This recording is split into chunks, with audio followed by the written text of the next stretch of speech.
Shyam nursery राइसनगर।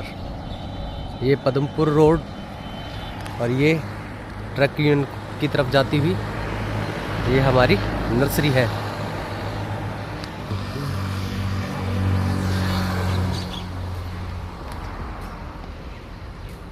अपने पास मालपीजिया के पौधे, मोकलम फाइकस, क्रिसमिस वगैरह, मोरपंखी, रेड मचीरा, निकोडिया, वाशिंगटोनिया, पेंसिल पाइन, बर्ड, फारा पाम, मकैन, कदम के, अमरूद, चीकू, बोतल पाम, अशोक, नीम के, बड़े बोतल पाम, बड़े रेड मचीरा, गुलाब, चांदनी और टर्मिनेलिया के भी पौधे उपलब्ध हैं।